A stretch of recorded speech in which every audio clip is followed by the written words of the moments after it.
Welcome to Dollars versus Deaths. In this video, we show you how to use this website so that you can get insights on correlation of a country's economic indicators and its health indicators. Let's start exploring. Here, we give you the definitions of various economic indicators such as the gross domestic product and mortality indicators such as the COVID death rates. First, in the global view, you get an idea on how countries and regions are doing across the world with respect to their mortality rates and economic indicators. You choose a mortality rate from this menu, and in this case, we have chosen adult mortality. You choose an economic indicator such as GDP or GNI, and then you take a look at the color code of each country to understand how well it is doing.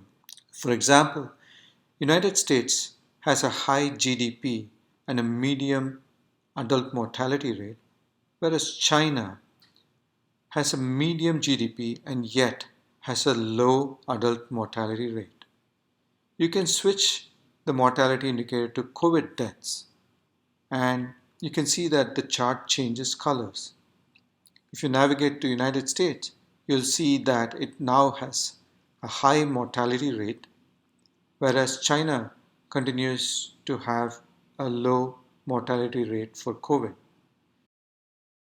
In this chart, we will show you how various economic and mortality indicators are correlated and which are the countries that have the highest and lowest in each of these categories.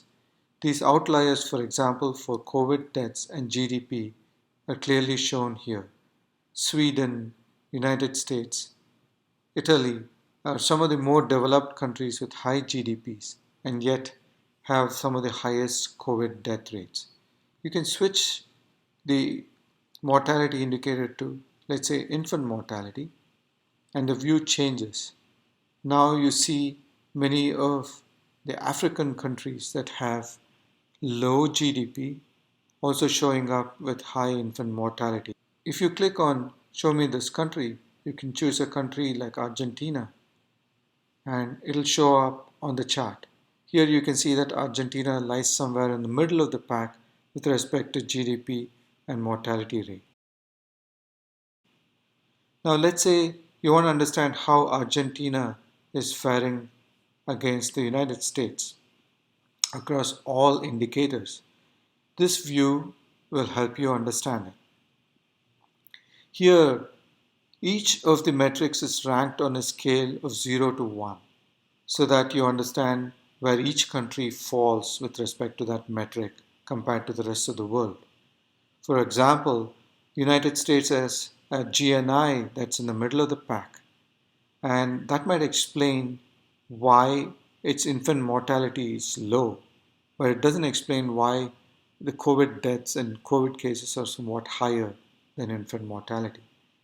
If you take a look at Argentina, you'll see that it has a lower GNI than the United States of America, but it seems to have given higher importance to hospital beds and physician density, and as a result seems to be doing better with respect to COVID deaths and COVID cases.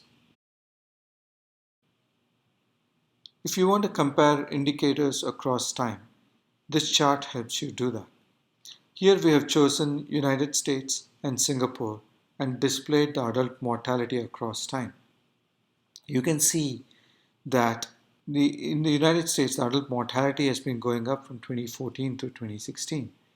You can also take a look at something like physician density, and you'll immediately see that Singapore has invested a whole lot more than United States on adding more physicians, and that might be the reason why the adult mortality in Singapore is lower. In conclusion, we have shown how the economic and health indicators of a country seem to affect its mortality rate. You can use this website to derive more insights into the specific countries and the specific indicators of your choice. Thank you.